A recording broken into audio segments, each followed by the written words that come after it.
Welcome to Crypto Talk with Brianna and Scott, where we are living the decentralized life. Join us for the latest crypto news, talk, and analysis. And now, here are J. Scott McMillan and Brianna Turk.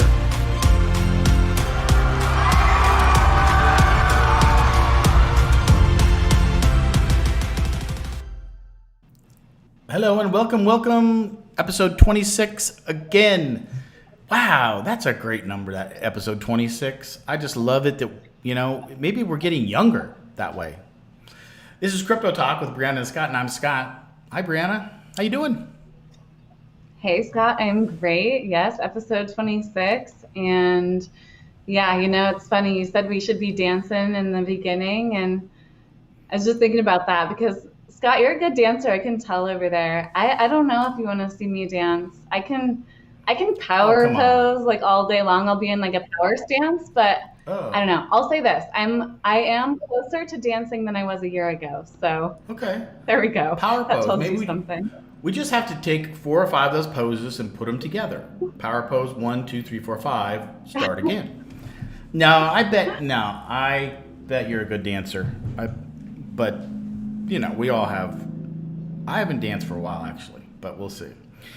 Yeah, no, it's funny because we used to have that circle thing that would go on there, and now it's not there. I don't know where it went. So it just seems like if anybody watched the show before, it's like it used to be kind of there was a transparent something over the top of it, and the circles dance, and we were kind of in the background, and it felt like like I was okay with that. But now that we were not. I don't know. I didn't like that. It's like I felt way too exposed at the beginning, just saying nothing and exactly. Waiting for the music to go. Oh, that's fun. Exactly. I was like there too. I was thinking the exact same thing. I missed my veil. Missed having the veil there. But that's what it is. We'll figure something out. We'll have to find the veil. And so I'm in my new apartment. First time broadcasting from my new apartment. So I have no idea what it's gonna sound like, or visually it's kind of boring in the background right now, but I was just telling Brianna that when you move into a new place and you don't know what you don't know, and I realized that during the daytime they're doing a lot of construction in this area, and so there's big trucks going by all day long, and thank God they stop at night. And it's nice and quiet at night, so that's more important. But we'll see what happens with the podcast. I may have to get a new mic, or we'll see what happens. But so if you hear some trucks, don't worry. So we'll see. It's all good. Congratulations on your new apartment. That's exciting. Yeah, thanks. Yeah. So I kind of started out this week, which it has been. We're in the summer. Summer is coming to an end. We're approaching the fall of life, as I call it. So I'm kind of in prepare mode a little bit for that. And I started this week and last week kind of looking into the macro again. I haven't paid attention too much, to be honest, when it comes to the economy, just to take a little break. But I decided to dive back in a little bit just to see where we stand here, mainly in the United States. And it doesn't seem like that long ago that we were in the thick of that last winter where we had so many of those dire warnings, and last winter was going to be, the cost of food, the cost of gas, the cost of energy, everything was through the roof. We were looking at places in Europe that were just like it appeared to be like there were some massive struggles, but we're struggling here in the US too. I can't believe the cost of food right now. It is just incredibly difficult to get by, that's for sure. And so I decided it was kind of time to check in with myself with some true numbers rather than following the words of some of my favorite YouTubers, which I still love, but I wanted to get some little statistics going. So that's what I will be sharing today. I have a warning from the Bank of America, and we're going to look and see just kind of what they're saying and some of their numbers, and maybe not so positive and uplifting, but hopefully helpful to know, to kind of serve as a guide, I guess, as to how to prepare for this winter and what may be to come. But again, of course, nothing's set in stone. You never know. But that's what I'm going to be sharing today. What are you gonna be sharing today, Scott? Well, I guess we're gonna bombard them on economy stuff. So I'm doing part 2 of my 4-part series on economic analysis in crypto. And I talked about the short-term debt cycle. Today we're going to talk about the long-term debt cycle, and then planning then next week or next time to talk about what's going on currently and what we can do in the future. So all of that will apply because I'll ramble on. We're going to talk about what's happening today too. So all those numbers will make sense. But I also have missed some of the news. So I wanted to just throw up a couple of articles, some of the news, because I actually missed kind of looking into that and then talking about it each week. So I'll just talk about a couple of things. I think we can fit that all in there. But first I want to say hi to Tigran, our fellow Kings member. Tigran is on the line. How you doing, buddy? Good to have you here. Let us know what you want to talk about or if you have any comments. Anyways, okay, so let me just dive in real quick to a couple of articles, or just one actually. Let me grab my screen here, just share my screen, see if this works. All right, there we go. Okay, so just a couple things that, this kind of shocked me. We've seen that the crypto market for sure has been going sideways. Stock market's been doing, pretty good. But boy, I woke up and Bitcoin was at 26 today, and I guess it got down to just above 25 before it rallied. I think closed at 26.45. So that's pretty darn low, and it's interesting because it's been going sideways, which I'm like, I'm fine with that. But interesting to see this little drop, and I'm not, I don't really have any data today. Maybe somebody, watching has some other ideas. There's some speculation of what happened. I'm not worried or think it's that big of a deal, but it is just sort of interesting that it dropped that low, and I didn't really expect that. But then again, this is crypto. These are markets. But 100 billion was wiped out overnight. Those numbers, it's like, what? But that's crypto for you. That's Bitcoin for you. But yeah, it just plummeted just over 25,000. So it hasn't been that low in a while. But all the other altcoins not crashed. They went down too. So the whole market took a little blip. XRP here dropped 14%. Of all of them, I would have thought that XRP would have hung in there just because of its sort of big win with the SEC.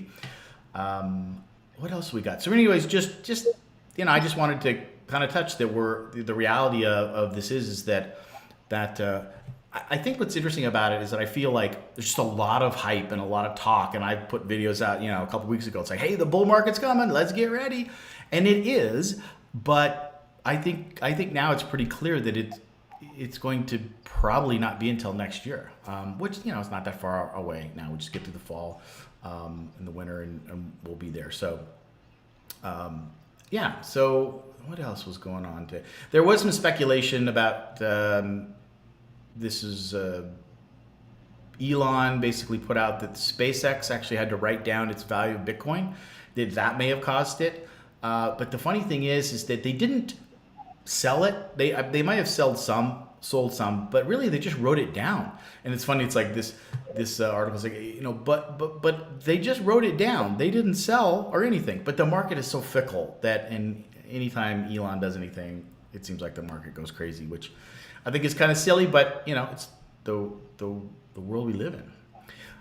So there may be other reasons, or there may be no reason. And really, this is being Bitcoin and crypto, and the fact that it is stabilized. And I'm not sure. I think it will stabilize. I think it'll be fine. Here's one of our favorite topics: MasterCard getting into CBDCs. Oh yay! So along with Ripple, Consensus, and Fireblocks, which these guys are getting into CBDCs. I don't know what it means necessarily by getting into it, but they're anticipating the future, like we all are, that there will be CBDCs. So these guys are the infrastructure, the backbone, the technology side. So they want to have products that the government can buy, or whoever wants to buy these, and it's a free market. It makes sense. I don't really begrudge them from doing this, other than it's evil, right? And they're helping out the evil one. I don't know really what this means, but it just means that as we've projected CBDCs are coming. We just have to be vigilant about watching what they do with them and be prepared. But I saw an article about CBDCs and about the government coming out with this, and they're already painting a rosy, rosy picture about how convenient it's going to be to use these CBDCs. And we knew this was coming, but to really see it, it's like, oh, because it sounds good. Like, even to me, I'm like, oh, that sounds like that'll be a really cool thing. No, this is how they're buttering us up. They're buttering us up, getting us ready. So just, again, many of us have an adverse reaction to the government and central bank plans for using CBDCs. Overreach of a technology that could give unprecedented access to spending, information, and even control. So it's good. This article was good. It basically showed both sides of it. So we agree. Here's kind of a fun little thing, but also interesting. McDonald's is giving away Grimace NFTs. This is only in, I believe it's Singapore. Yeah, Singapore. They're going to be on Ethereum and Polygon. But here's the interesting thing that caught my attention, because that's really no big deal. A lot of people are doing that. But they're soul bound.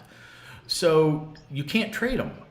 They're basically, once that wallet mints that NFT, it's stuck to that wallet.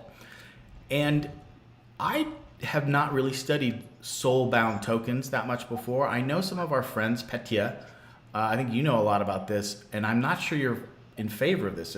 Correct me if I'm wrong, but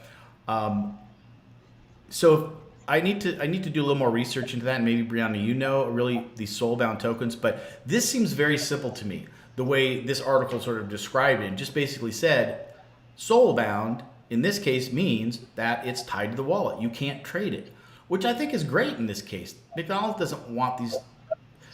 They might be able to even profit from them having being traded and have the hype kind of go up. But they look, we just want this to be like the toys you get in a kid's meal. We just want it to be kind of a little prize that you get. And so I kind of like that. I think that makes sense to keep what these are called soul-bound. And I don't know if soul-bound has other terms or other meanings. What say you, Brianna?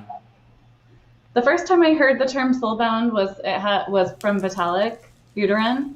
Right. And I did kind of dive into it then, but I don't remember exactly, what it all stood for. That'd be a good one to dive into in the future. But yeah, interesting. I'm not quite sure. I mean, I guess I'm trying to understand why you would want, I guess you just have a collection of NFTs that's your specific collection, but nothing that you can trade. It's interesting. I think that's a better way to go. I'm not anti NFT trading. It's just that I'm not into it. And what I'm into it for is the utility of NFTs. So for me, this makes sense. I like this. I want to, every NFT I've bought, and I probably bought 6, are all just because I want them. I don't want to trade them. And I haven't bought any big ones that are like meant to be traded necessarily or have huge, huge value. I mean, a lot of them are really, really cheap. They're just, in fact, I would say 4 or 5 out of the 6 that I have are all, the only reason I have them is to be included as a membership into a group that they use an NFT as your membership. I love that. That's what I think is powerful about them. I think the whole NFT trading thing is what caused a lot of hype and has caused a lot of FUD in crypto. And so I'm not a big fan of it. Although if I had, I had a punk or an ape, maybe I'd feel differently. Can't afford them. Maybe I'd feel differently. Anyways. That's interesting. I think the past of NFTs, I can definitely see where you're coming from with how a lot of that. But I also, looking into the future, there is some really exciting stuff because this is kind of a way that I see a very small portion of a sector of NFTs playing out. So looking into games and gaming, and just take like a basketball, say it was like a professional basketball game, for example. And let's just say that in whatever the game is, I'm not quite sure where this all exists or how it all works, but maybe it's in the metaverse. And I just picture like my kids or my son like playing and accumulating some NFTs because you get to have a pair of basketball shoes that, you're your whole outfit and everything are different NFTs. And then maybe somebody becomes like a superstar player in the metaverse, and all of a sudden their shoes become valuable and they can sell those and trade those. That aspect of it to me is kind of exciting. Um, Yeah. so when in the gaming world, I see a huge place for NFTs now more than I ever have before, as I've just seen little things like that, and who may have owned a pair of, whether it was like Nike Air Force Ones, like if somebody owned it who was like a professional basketball player and then traded that NFT, that could be kind of cool to trade around. But I that's, agree. yeah. I like it. I like that concept a lot, and I think that that's what the gaming world is trying to do with NFTs, and it's a slow adoption because gamers just want to have great games, and they're so ingrained into the concept that their assets that they buy are only available within the ecosystem that they're in, and they've been okay with that for so long, as long as that they can flex their credibility within that ecosystem. What they don't really get yet, and part of it is because the games haven't been that good, the blockchain games, is that they're now going to be able to flex their across the whole metaverse or across multiple gaming platforms. So I think once that all starts to move forward, I think blockchain gaming and NFTs are going to be big, but they got to catch up. I mean, they've got to make sure that the games are just as good. And the funny thing is, in the early days, and it's 2 years ago when I called the early days, but when I first started looking at blockchain games, they were all about blockchain and about crypto and about learning how to, mint this and trade this crypto for that. And I was sort of geeking out on that, but I wasn't I'm not a gamer. But if you're a gamer, you're looking at it, I don't give a shit about this. I want good games. So I thought it was pretty funny how the industry kind of started, but it's getting better and better. And we've talked about it. I think Illuvium, once it comes out live fully, lots of different games out there. And I've got 2 or 3 games that I have in my wallet and so on, and have got a couple of NFT assets, but I just don't play enough. But so we'll see. So yeah, I mean, I'm excited about the whole NFT thing, but more for what this is, like a utility. But yeah, it's kind of cool that you could trade it. I think that that's different than, I don't know what you even call those people that are just in it for the trade. They want a punk and a this and an ape, and they want ETH to go up because then they are worth thousands, millions more than what they bought them, and they want to trade them off. I don't have any. I mean, that's how they do with like wine and for all these other assets, and it's okay, but it tainted the NFT concept. It tainted even crypto. It really got the hype crazy, and people didn't understand, or they forgot, or they didn't pay attention to really what the basis of the ecosystem and how this thing is growing and what it can do. And it's just the type of society we're in. It's all about hype. So enough of that. Let's rock and roll into your presentation. Let me get your screen up here. There we go. Okay. All right, I'm looking forward to this. Go. Yeah, we'll go over to the little bit more on the boring side, but No, I find this really. Hopefully, nobody else finds it too boring. I find this super exciting. So go for it. Good. I do too. Okay, here we go. Just coming in a little bit slowly, but it's coming. Just wait for it. Wait for it.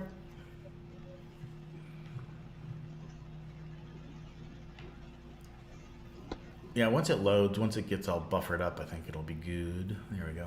Okay, should be good. Are you seeing my screen? Yep. Okay, so this is all coming from the Bank of America. Are we on the brink of a worldwide rich session? Have you heard that term before, Scott? No. Okay, my first time hearing it as well. So we'll go into what that means. And again, this was a warning put out by the Bank of America within the last, I think, like 72 hours. So this is going into what's just going on, our current economic status. So we have a record all-time high in debt currently in the US. Student loan debt equals over 56% of people with student loans pulled that they do not believe they will have to choose between paying or I'm sorry, they do believe that they will have to choose between paying other bills or student loan debt. So they may have to choose between paying their electric bill or their student loan debt. They're coming to those, there's a massive amount at this time who are having these struggles.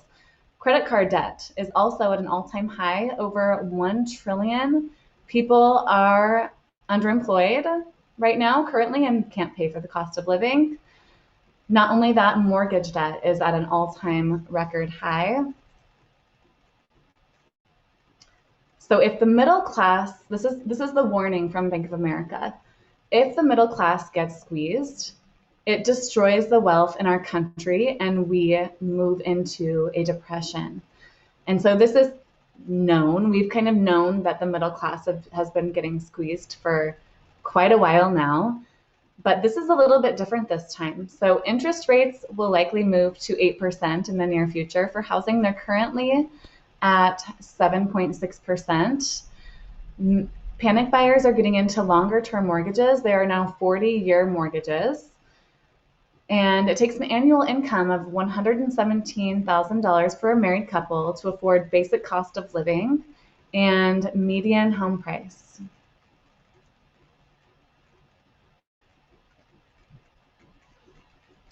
And the warning is that the recession is real.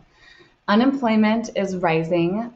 And so this is explaining what that means. Unemployment is rising for the 6-figure salary set. People making $125,000 and more are getting laid off faster than anybody else, and this is very untypical. So in the past, it's typically the lower class that gets hit the hardest. Now we're having a little bit difference in that we have the people making over 6 figures that are getting hit harder than the lower class when it comes to unemployment. So we had back in 2022, President Joe Biden, he changed the definition of the word recession, and he changed this. The idea, I guess, surrounding why he would have changed the word is because it causes consumers to curb spending when they hear the word recession. As soon as people are talking about recession, it's blasted all over the mainstream media. People, just like the hype in crypto, they take it the other way and they stop spending. And even more so when we're going into the store and realizing that we're paying the amount that we're paying, and we are like, whoa, that's a lot. Like this is a lot. And we're seeing our bills stack up. As soon as that word recession hits, people just are like, okay, like that's looking into the future too much. And they're really starting to stock up and spend less. So the reality, I'm getting people dizzy because I keep moving you back and forth because your words are switching sides. I'm like, oh, we'll move her to this side because then it won't affect the words. So I'm sorry if people are getting dizzy. I'm moving Brianna around. You'll find there's no rhyme or reason to most of my presentations. I create them with my scattered creativity. So that's all part of it. So we may be headed toward the biggest crash since 1929, and that is what many people are thinking. The crash of 1929 was caused by wild money printing and a flu pandemic. And companies are currently trying to figure out ways of how they will survive. So by most figures, 6-figure earners were most likely to survive the pandemic and post-pandemic. So back when this was all happening, back when we were in the thick of COVID, just by the figures themselves, those higher income earners, the 6-figure earners, were most likely to survive. But now this is kind of changing the game because there are higher layoffs when it comes to that class. So there is a raised possibility of a recession around the corner if the wealthy don't cheer up. That is what Bank of America says. I'm not quite sure what they mean if the wealthy don't cheer up. Or yay, pom-poms. Yes. Let's cheer up, everyone, even though we're in debt up to our eyeballs. Be happy. Yeah, I've been trying to figure out what that means exactly. And maybe it's just maybe that those really high, like super elite, are just getting incredibly greedy. Maybe that's what it's referring to, and I don't know. I've been trying to figure out what that means. So keep in mind, whether you like them or not, the Bank of America does have some of the smartest guys in the room. They dissect data because they invest our money. They want to make as much as possible and they want to give back as little as possible, like most banks. They're also trying to save themselves right now. So there was a meeting not long ago that was a public meeting, and I guess that the Bank of America was throwing a fit, really causing a ruckus and saying that they will not be able to compete with other world banks because they are being forced to hold back 2% of deposits for an emergency fund. So that's kind of crazy. Just 2% of deposits for an emergency fund is causing this like super big panic when it comes to this bank. And we also have heard warnings that a lot of banks, which I consider Bank of America a large bank, but that those banks will be also pushed out and there will be that consolidation of power into those world banks, which is not what we want. So Yeah, but I don't think we should feel too sorry for the banks and their little bit of whining. It's like, oh, we're so sorry. We're only making, 50 billion instead of, 100 billion.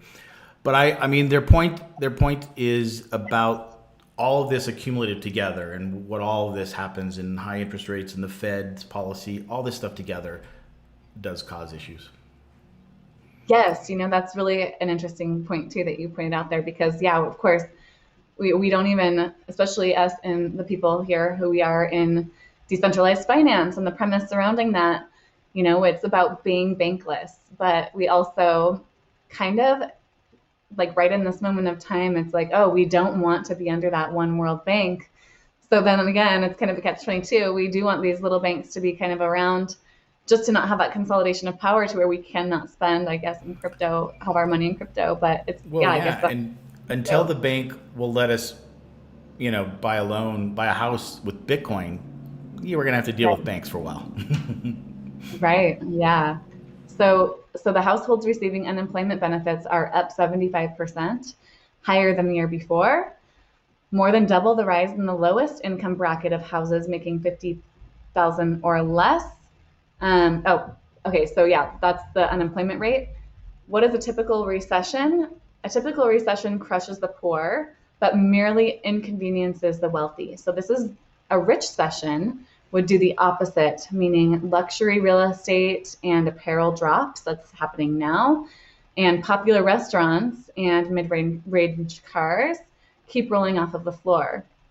The high earners are losing their jobs and will be slowing spending, causing an economic collapse because they're the ones who are putting most of the money back into the market, are those higher earners. So the wages at top income bracket have been flat this year, those six-figure earners, while rising 3% for the lowest paid third, as we've seen our higher wages, and 2% more for middle incomes.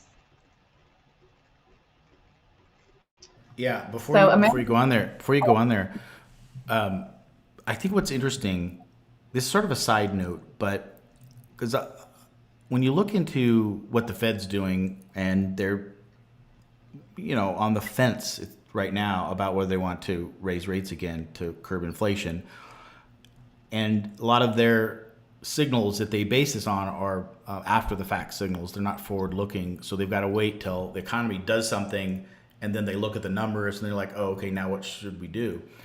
And so one of the things is unemployment that has been throwing a monkey wrench in there and causing confusion because in a lot of the sectors, unemployment is going down and wages are going up. And so I saw an article today that was so let me finish that thought. So that means that the Fed is confused because they want to crush the economy. I mean, not really, but right, they want to break something, they've said, to really hammer inflation. And so if you follow some of the details, it's like some things are much better, some prices are down, but food prices are still really high. And I think a lot of it is energy prices have dropped. So that's part of it. Although the monkey business they do with the numbers, sometimes includes or excludes energy from like the CPI numbers. But my point is that employment's really confusing right now. And this is that, you pointed out there that generally this is what's happening is we've got this cost of living ratio of like 2%, right? And so it said there, I think that can you go back to the slide before this?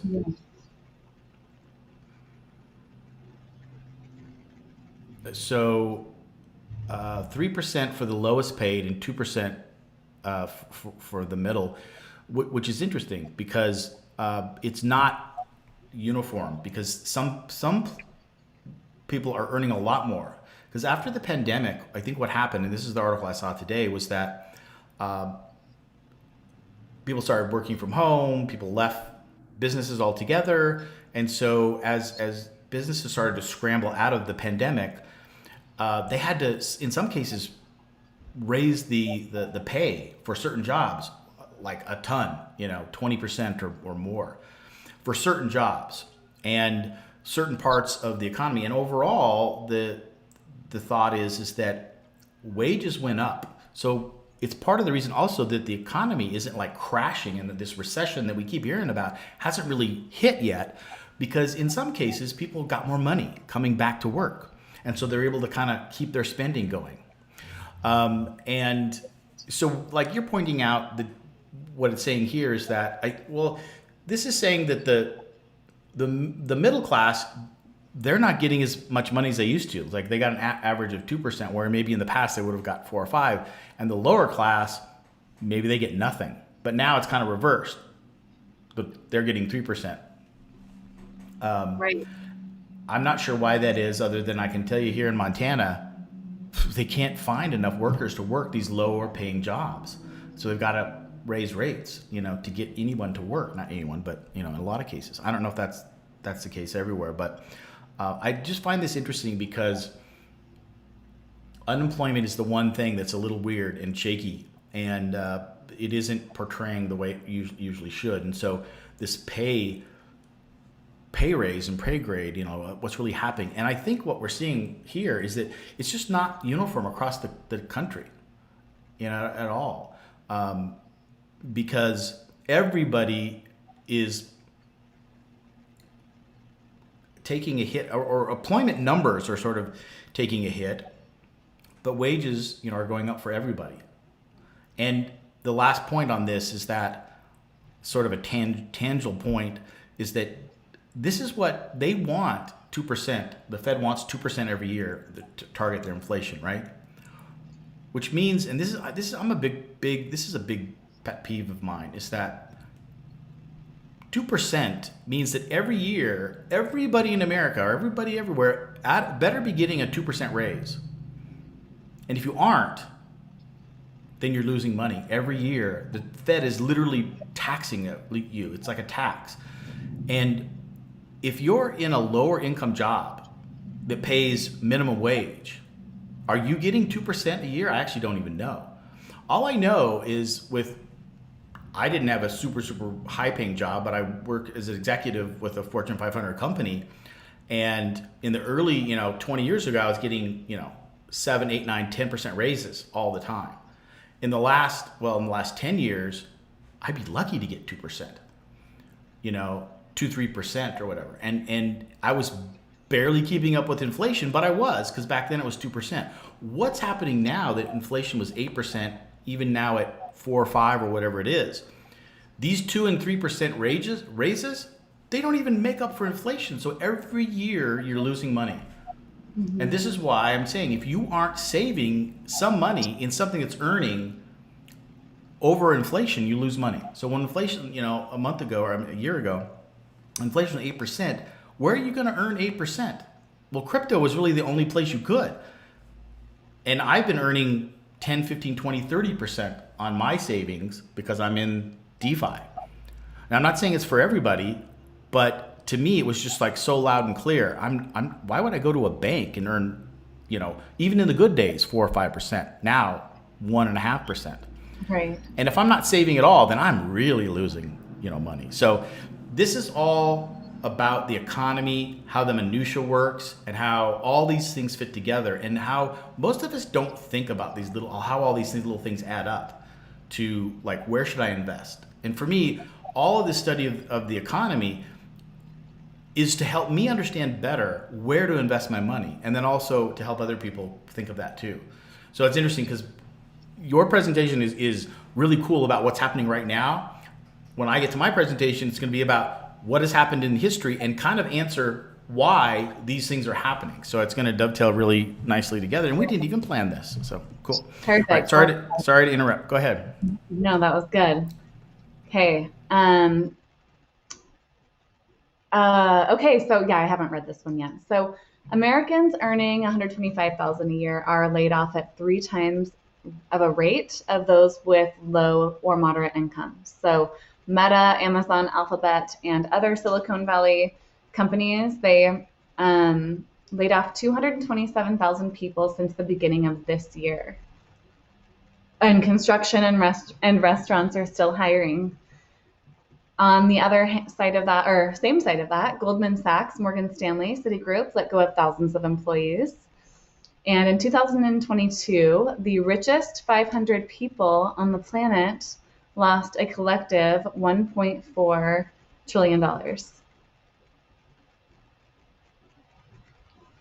So the wealth gap is important, is what Bank of America says, because overall unemployment figures remain low at this time. It's the divergence between income groups that is concerning for Bank of America. So unemployment is picking up for higher income earners.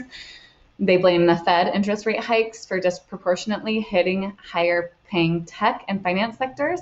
Tech layoffs surged by factors of 16, and tech and finance layoffs, while restaurants are still hiring. Like you pointed out, we have that here in North Idaho. Restaurants are hiring. I mean, everywhere you look, there are now hiring signs. So what happens next? The fear is that the world catches on, which I think many people who are paying attention have caught on, that we are in some murky waters. So the talks are now, which there is, who knows, that anything can happen, but that in the next 8 to 12 weeks, potential greatest collapse in history. This is a warning I've heard from a number of people. Whether or not they're accurate, who's to know? But it'll be interesting to see. I remember before last winter, and that was getting rough. They were saying just wait till next winter, this winter. So we'll see what happens. So what can you do? Am I going to start doing? I'm going to stop collecting debt, continue to get out of debt, keep an eye on the big picture, and stay ahead of time by looking back in history, which is perfect because we can do that now with your presentation, Scott, what you have. And then keeping smaller banks in business versus moving into a world bank. That was advice. I don't know how we can be a part of that and making that happen, but that is, I guess, more optimal to have smaller banks in business versus it all consolidating down to those world banks. So I think we should add one more to this, and that is watch Crypto Talk with Brianna and Scott so you're in the know. I think that'd help. Yes. I meant to add that. I really did. Yeah. I was going to add something on those lines. I promise, and I didn't get to it. But yeah, so that's where we are. You know, I just feel better this year. You know, the warnings are getting more, like, in all of the talk is just more familiar now, and it's just to a point where you can only do the best you can do, and just to see what you can do to best prepare yourself and your family, see what restaurants you want to work for. And I think I would choose construction over restaurants if it comes down to it. I like that kind of work. So that's where my mind is. Yeah. Leave this. Yeah.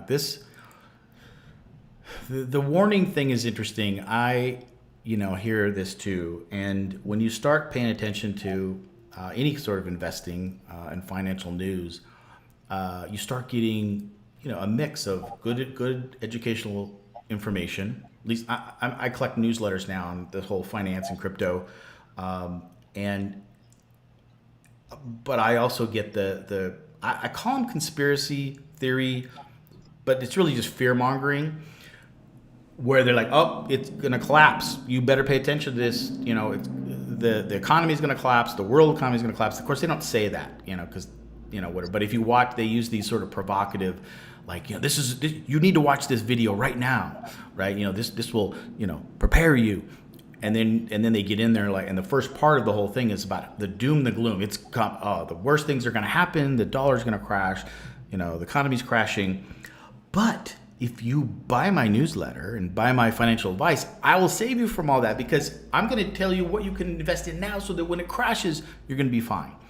And I think that's kind of funny. I watch them. I watch a lot of them just because I want to know like what they're saying, and then kind of look back and say, okay, does any part of this make sense? And a part of it does. And this is really what I'm doing. And so in a way, I'm kind of doing the same thing, but I really just don't like to use those fear words. And it's interesting because now, for Bank of America, most of the main players don't use words like that. And so for them to actually say 8 to 12 weeks, that's pretty surprising to me that there could be a collapse, because even the doomsdayers don't ever give a date. Well, sometimes they do. They say, near term, coming, whatever. But most of them don't. And how can you? Because we don't know what's actually going to tip it over. But what the feeling that I get, and I'm going to talk about it in my presentation in a minute here, but it's coming. It's clear that all the numbers and the history and everything's adding up, that something is coming that probably will disrupt us all.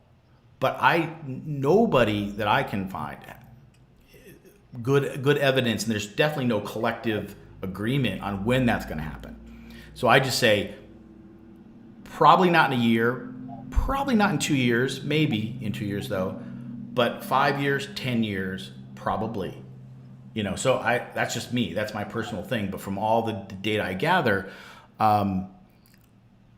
I don't think it's going to happen this year, but I just saw a couple of them today, well-respected people that like Bank of America saying, there's some things lining up. Did you hear, where did I hear this? That, it was in one of my groups. I can't remember the guy's name. He's a very well-respected investor. He actually shorted the S&P 500. What he's saying is that the whole stock market's going to crash, and he did it by $2 billion. Like he shorted S&P 500 by $2 billion. So the deal is, and this was a very well-respected hedge fund manager. If he loses his whole firm. The $2 billion. I mean, he gets pretty much wiped out. If he wins big. That was kind of scary to me and to the people I were talking about. It's like, man, this is a smart guy that hasn't really made bad mistakes before. And he's pretty much betting that the stock market's going to crash. So there's definitely information like that out there. I haven't heard. That's a bold move. Yeah, it's crazy times, but I'm still in the camp of, well, just cut to the end. I'm in all of this, and the reason that I'm talking about economics is the same reason that you are, and that a lot of us are, and I think we should be. Okay, what do we do with our money right now, or what can we prepare for the future? And so I love looking at the history to figure out, well, why is it doing this? And it's not a perfect one-to-one, but if we know what happened in history, we can kind of predict the future. We can't predict it, but we can guess better. That's the way I look at it, right? I mean, even technical analysis charts says no chart can predict the future, but it can kind of tell you where it's going, based on past history. So that was really good. I like that now because there was a lot of good information about right now. What my presentation is going to do now is just go back into history and kind of look at all of this stuff that's happening right now, and show the biggest thing. It's going to show that this is no different, people. This isn't some once in a lifetime deal. This is not like, we shouldn't be, it's painful, but it's not like, oh my God, I can't believe this is happening to me, or this is going to happen. This happens all the time across the world. And what that tells me is that just prepare the best you can. And even if it doesn't happen for another 10 years, it's never too early to start. All right. Yeah. Let's go back in history. Let's do it. Let's take a little dive into history. Let's see. Okay, here we go. Money. All right, so just kind of like last time, because I basically what I'm doing this series, I'm writing the article in the newsletter, comes out in the newsletter. I'm creating a video for my YouTube channel, and then I'm kind of sharing it here. Instead of creating whole new slides, I'll just kind of toggle through this video. Okay. So basically last time I talked about the short-term debt cycle. So really a lot of like what you were talking about is a little combination of both, short-term and the long-term debt cycle. But there's three things that drive the economy, and that's productivity, short and long-term debt cycles. I mean, there's multiple other things in the detail, but in the overall, if you can understand these cycles, then you just understand what's happening. I mean, in general, right? So we're going to look at, so the short-term debt cycles cycle along 5 to 8 years over and over and over. We get into debt, we expand, we contract, we expand, we contract. The Fed comes in and produces more liquidity, that expands, we get too much debt, and it contracts a little bit. And that's what we've been seeing for a long, long time. Now, the long-term debt cycle is 75 to 100 years, and it's a whole bunch of, right, the small little cycles, but it's all based on debt. Debt is what produces all of this.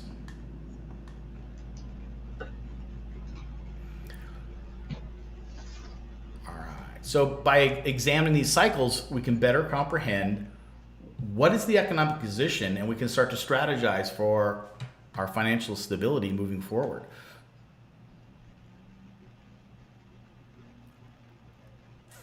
All right, so here's the big deal, is that I keep pushing the wrong button. Every cycle that we go through, every short-term cycle, we get more debt, and we get higher and higher. So we're just expanding this big bubble, the way I look at it. It's like every time that we have a mini recession, the Fed comes in and produces more liquidity. That means more people are borrowing, the Fed is borrowing, and we boost up the economy again, wages go up, things are looking good, people borrow more, and by the time it gets too hot and then it has to cycle down again, the debt is bigger this time than it was last time. And just think about that. Every year for 100 years, it just gets bigger and bigger and bigger. So even though these cycles that we just talked about, and a lot of things Brianna talked about in that situation, is what's happening all the time, every 5 to 8 years, just cycling through. But every time it's getting bigger and bigger. And the question is, how long can that last? And that's what Bank of America is talking about. I mean, there's lots of little factors, but in general, how long can this last? Because at some point, the debt gets so big that all you're doing is paying off your debt. If all you're doing with any money that you get from taxes or any money that you borrow goes to paying off your debt, then no money is going into the economic engine to produce productivity. So your productivity is really low. This is the key of this whole thing, is that what keeps productivity high? When productivity is high, that's what really drives the economy. But what's happening is we've enlarged our debt so much over all these cycles that we're now spending all of the energy of an economy in paying off the debt and nothing back into creating productivity. Now, this isn't in my presentation, and I'll talk more about this next week, but we're also coupling all of this with lower births and higher deaths. So basically, we're having a lower population. So with lower population, you just have less productivity. You don't have an engine to drive productivity. Every country, for the most part now, are going down. And so that affects GDP. And so if you're spending all your economic cycles paying off your debt, your population's going down, you don't have enough people to actually work, how can GDP go up? And if GDP's, going down, then that's going to lead to something not so good overall. So let me just preface by saying that at the end of my series, I'm going to have at least the best news that I can find. There is some good news. There are some saviors that could happen. So just keep that in mind. So you've got credit flowing freely. This is the workup still. People are becoming more indebted though, and everyone is happy though, because all these little short-term cycles, they're all still happy, but how long can it last? But everything's rising. And then the debt just gets bigger and bigger, and finally you have this bubble, and these are the little 5 to 8 year bubbles. But then here we go. You've got to have the slowing down again. And so it's just this expansion and contraction over and over and over. But why are people like Bank of America saying that there's something different now than the past? And we'll talk about that in a minute. But we can just start to see as it starts to contract, you've got decades now of you've got all this debt repayment. And the debt repayment, it says here, grows faster than your incomes. Because again, every time you end one of these cycles, your debt is bigger. So now you've got to take more money, you got to borrow more money to pay off the debt. And so this, finally, to do that, you've got to reduce cuts. You got to cut spending, you got to reduce borrowing. Well, if you cut spending and reduce borrowing, what does that do to the economy? It slows it down. And that's, in the short-term cycles, that's fine. That's kind of how the economies work. But it just starts to spin out. You've got people cutting back on their spending. And this is Ray Dalio's quote, and he says it over and over, and I like it. Since one person's spending is another person's income, well, incomes go down. Because spending goes down, that was someone else's income. If I'm going to buy things, someone else is going to, use that as their income. It's all going down. That's where it pushes everything down. It makes people less creditworthy, which, again, Carl, makes money go down, and you have long-term debt. So this happened in 1929, as Brianna pointed out, due to a lot of factors. But basically, that was a huge debt bubble that just they had no idea how to manage it back then. Now, what happened in 2008 was also the same thing, really, that happened in 1929. It was a massive debt bubble. It was basically mortgages. They pumped up all these mortgages in from like 2000 up to 2007 or 8 before it crashed. And they were giving loans to people that really should have never been able to afford a loan in a house, but that was what the market was doing. And Wall Street had created these special financial packages to incentivize banks to go out there and loan to people that really couldn't afford loans. And it just was this huge bubble, and it was all debt driven. And when the housing market started to go down in 2006 and 7, all of these major banks who had leveraged up on all of this money, betting that this would just last forever and everybody would be able to repay their loans forever, well, that didn't happen. So they all were starting to default. And if you haven't yet, and you find this stuff interesting, go back and study the 2008-2009 crash or potential crash, because it's fascinating, because we were so on the verge of world financial meltdown. And the government had to step in. They had to step in and to bail out these banks. And it caused a lot of concern for people, because why are you giving all these banks money?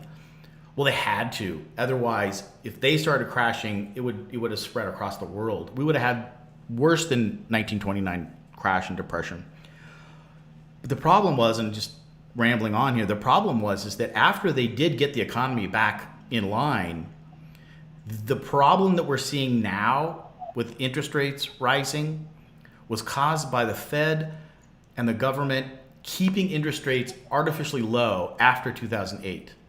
They should have let the market fluctuate and let interest rates rise a little bit, but we were all on crack cocaine, and everybody wanted the money to flow. Nobody wanted the Fed to come in. The Fed actually tried twice to come in and raise rates a little bit to slow things down a little bit, but both presidential policies at that time were like, no, this isn't good, for election cycles. We're coming up on election cycles, so just watch what happens here. Do you think the Fed's going to keep tightening into this next election? I don't think so. But anyways, so all of this happened in 2008 again, and it had to be recycled. So it did. And the Fed pushed all this money in liquidity, money printing, basically. This also happened in other parts of the country, or in the world, like Japan. The same thing happened in Japan in '89 and to other countries.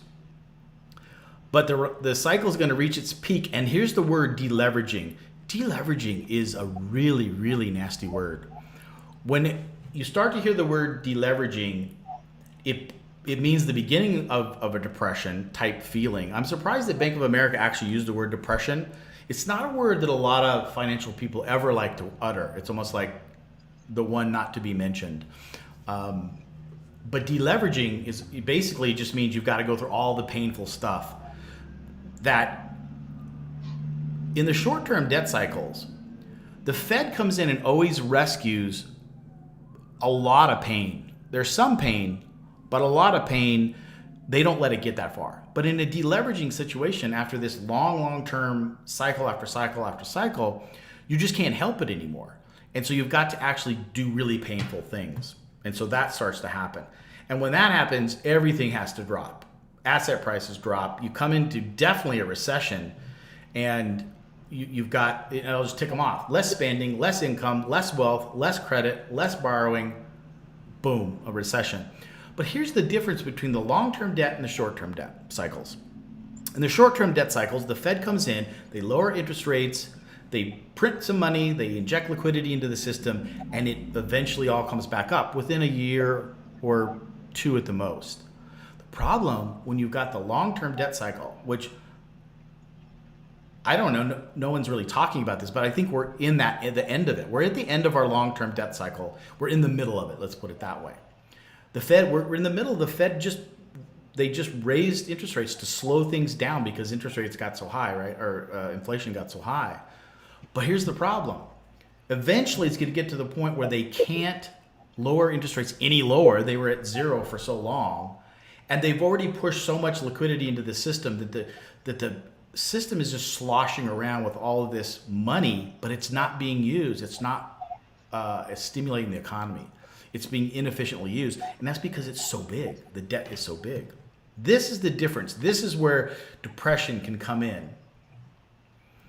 And this is what Bank of America is kind of talking about. I mean, they use the word depression. You've now got to put these short-term strategies into place, but it actually makes things worse because you've tried it all before. The same things that worked for the short-term debt cycles now don't work anymore. And really, the debt burden is so big that there's really nothing you can do. And so what happens next? And again, this is if you look back in history, hundreds and thousands of years, it's just every 100 years this happens. We're about at that 100-year time frame. But what happens is you've got the economy is so bad. Depression is right on the brink. We've been in recession for a while at this point, so it's already bad, but there's just really no hope. And so now we have social and political unrest, and it starts to escalate. Now, we've started to see this in the last 10 years. But there are strategies, and here's what the Fed and here's what the government has to do. First thing they got to do is they got to do massive debt restriction. They've got to do wealth redistribution. We'll talk about that in a minute. And what they do is they start to cut things, but again, it doesn't make anything better at first. And so it's just no matter what they do, it's just more pain, which just makes everybody sad. And it is not good times. Pizza sad. Well, just big sad face. And when the job losses go, people start defaulting on their credit card, on their houses, in droves. And pretty soon they're thinking the banks are going to go under because nobody's repaying their debts. The banks aren't making any money. They're losing money fast. And you have bank runs. You have long lines at the bank, people trying to get their money out. And basically it just starts to cycle on itself. And the sharks are in the water and everybody's just trying to get what they can get. And at first, this is the crazy part. No matter what the Fed does and the government does, anybody does, it just gets worse. So basically what happens is now you've got to really raise taxes. And what happens is, this is that wealth distribution that you were talking about, Brianna, is now you've got the wealth starts to be taxed out from the rich to the poor, but the rich start getting pissed. The poor didn't get enough. It's not really working. Everybody takes to the streets now because it's anarchy. You've got the government who's getting less income because they can't, they're lowering, they're raising taxes, But it's not enough because the debt burden is so big that every penny that they can borrow or earn has to go to repaying the debt. And so people are in need of help. And so the government's got to spend money to help people, or it just will look terrible. If we just let people starve to death, we can't do that. So they continue to raise taxes. The wealth gets distributed, though. It starts to really move around in major areas like we've never seen in our life. But this is when unrest gets really, really bad. And you start seeing anarchy in the streets. Again, I'm talking about the long term now. And just when the country internally is fighting, that's when wars can happen because, hey, we're busy trying to figure out our own shit. We're taking our eye off of, China and Russia and Iran or whatever. And that would be the time that they would come and hit us, I would think. Okay, so that's a really bad picture sort of to end on. But my point is that we are in the 100-year cycle. We're at the end of it. Now, it could be another 25 years before we really get to this. And we don't want it to get to this. We're still in these 5 to 8 year cycles. We're in the middle of one right now, right? So we just had the pandemic kind of threw things, a monkey wrench into things, but it really was this 2008 that you look back and that was a classic short-term debt cycle where because of debt, it just got out of hand and then it crashed. And then the government had to come in, the Fed, and inject more money than they had ever injected into the system to right the ship again, which they did. But they left the money printer available and left it on. And this is what most people in crypto talk about. Since 2008 is the demark of when, if we'd have done things differently and had not so much fiscal or Fed interference and just let the market play out, we may not be in the situation we are today, but we didn't.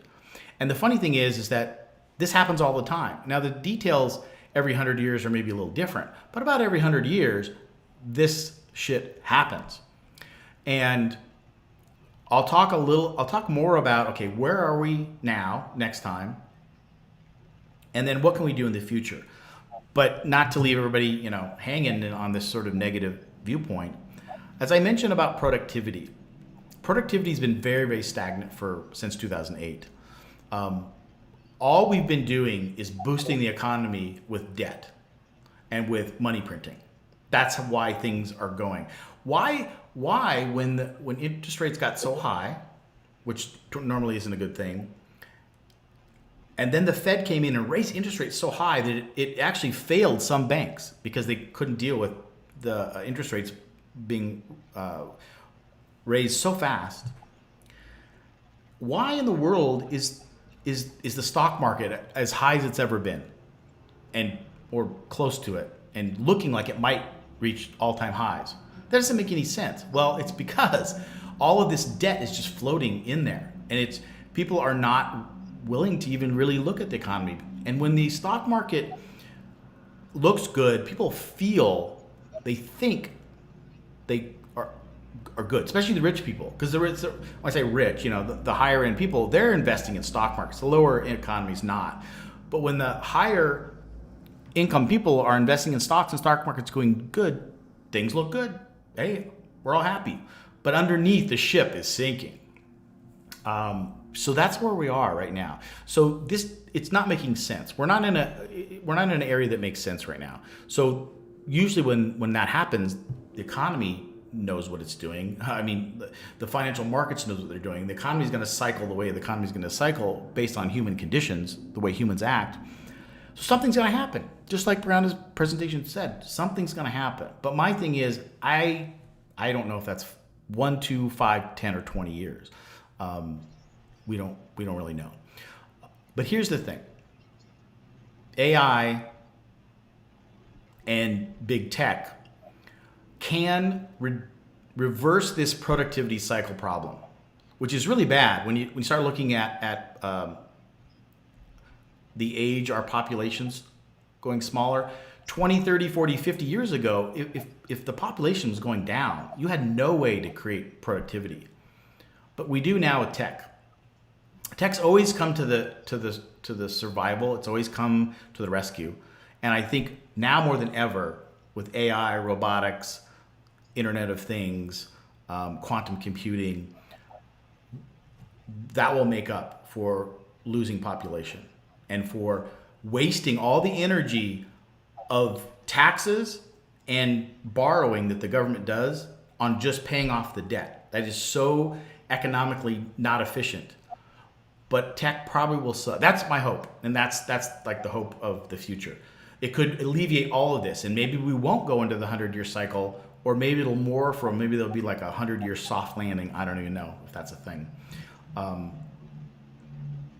But yeah, so I'm going to end there, and I'll just say, because we're 8 minutes after the hour, is that today we inundated you guys with not such great news, a lot of minutia about economics, and it's funny, we didn't talk about crypto very much at all. In fact, had we not talked about some of that news, we wouldn't hit crypto at all. But the point of all this is, for me and for Brianna, and hopefully for other people out there, is that if you're hearing about the doom and gloom,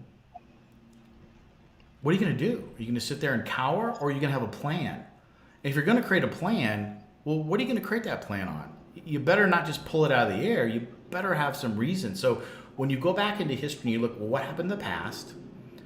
And why did it happen? And what did people try to do to fix it, or what worked and what didn't work? And you can see that debt really is the whole culprit here. I mean, debt's a great thing. Our economy wouldn't be where it is today without debt, without that concept of borrowing. It runs capitalism and economic powers. But eventually it always gets out of hand. So, you know, what could change that? I don't know. But for personally, like Brianna's little list said, get out of debt, start looking at saving, and then start looking at where can you put money that's outside the system. So if the system does crash, what happens? So clearly all this is, the only reason I'm even talking about this and that we're really focusing on this is that we're crypto people. So crypto is a place. It's the first time that any time before history, we now have a complete alternative financial system that we could go to in the case of a crisis. It's not fully baked out and ready to rock and roll, but if Brianna needed some money and the economy crashed or whatever, I could take crypto, valuable crypto, and send it to her directly, bypass the whole financial system, right? And if enough people started doing that, we could live. When people that aren't into crypto, I don't know what they're going to do. It's not going to be fun. It's not going to be fun for any of us. But so that's not that I'm saying that I don't sleep at night because of this, but the reason I do sleep pretty good is because I know that I have an entryway into crypto, and I could ramp it up more, or I could at least have a start, a little nest egg or something if things got really bad. And then the other thing too is that what are other assets that are outside the system? You know, gold is kind of outside the system, but kind of not. Are there other real world assets that cash would be terrible? Like maybe I've got some real estate or something. I don't know how that would work in a real big collapse, but that's the reason I think we're all looking into this and talking about it. And we'll get back to crypto for sure, but it's interesting that you went back to this, Brianna, because I've been on a tear about learning as much as I can about all this for about the last 2 months. And I'll cycle out of it, but I feel better just understanding it a little bit more. And we're by no means experts. And this is a very, very high level overview. But I feel that most people don't even understand at this high level. And hopefully you learned a couple little things. Nothing that it was too shocking and surprising. It's like everybody's heard of it. Everybody kind of gets it. But this was a little bit of the minutia that this happens every 5 to 8 years, and every 100 years it gets really bad. And we're nearing that 100-year mark. Okay. That was really great. That was a very great presentation. And a lot of the questions, I just wanted to add, a lot of the questions that I had come to mind while I was listening were answered, which was nice. As you went through. So that was just done really well, very informative. There's so much to consider. I just start looking at these cycles and really zooming out and trying to figure out with the varying factors, how we continue to have the cycles, that's a piece that will remain a question to me. And, but yeah, it seems like the more you zoom out, you just continue to see the cycles. It's very interesting. Not a lot has changed as far as, I mean, a lot changes in our world. And one thing that I notice that you can relate so much to finance and investing to just our personal life. So I talk about this quite a bit in the things that I do. And one of the ways that you can just help prepare yourself, at least the way that I've helped prepare myself, that's benefited me, is by diversifying my mindset. So not being completely honed in to where where I'm consumed by what's happening in the economy, not giving away my power to that. And like that's a way to prepare as well, is prepare your mindset, get into a place where you look at maybe the silver lining a little bit more and have a game plan in place, because there's so much opportunity. There's people just waiting for this to happen and crash so that they can start taking on the opportunity that they've learned from the history of these crashes and these recessions and the ways that you can really benefit. But, just that's just kind of my 2 cents to my input. I think that kind of just being lighthearted about it all is helpful, and preparing in ways that you can. There's more ways that you can prepare mentally than you can always do physically when it comes to some of the monetary ways. So if you can't do it monetarily, do it in your mindset. Yeah, I love it. Diversify your mindset. I love that quote. It's a good quote. And it makes perfect sense. And, that's, tap into some of the stuff that I know Brianna talks about in her book and her classes, and I talk about it in my book, Be the Hero of Your Life. And it's do whatever it takes. I mean, I would say for me, when it's hard to turn this stuff off, I try to ramp up my meditation and my walking outdoors and that kind of stuff. Just you use all the tools that are out there. And the thing is that I spent 10 years doing nothing but that for a while, because I went through a lot of health problems, and then I did nothing but meditate and try to de-stress my life. But economically, I was clueless, and I almost ignored it. I think we talked about that and shared that similarly. It's almost like, I don't want to talk about that. I don't want to think about that. And that wasn't helpful really either. And so now I feel like both of us, and that's what we're trying to get out there. The message is like, it's be whole, holistically. Finances are a part of it. You cannot ignore it. Take responsibility. It's why I love crypto so much, because the antithesis of crypto is to take responsibility. Don't let other people take responsibility for your money, because if you do, then you're at their whims. They can shut you down. But it should, be holistic, right? And if we're too stressed out, we're not going to make good decisions about our finances anyway. So it all works together. Okay, well, that was a lot of fun. Good show, dense. If anybody has any questions about it, we would love to talk about it. Or if we slid over areas that, we didn't really go into detail or didn't make sense, let us know. We're still learning ourselves, but this is our focus now, or one of our focuses, and we'll be glad to dive in and get some more detail about any areas that you guys have questions on. All right. Definitely. Great show. And Tigran, if you're still in here, thanks for chiming in. Great to hear from you. And yeah, we'll see you guys on the next one. See you.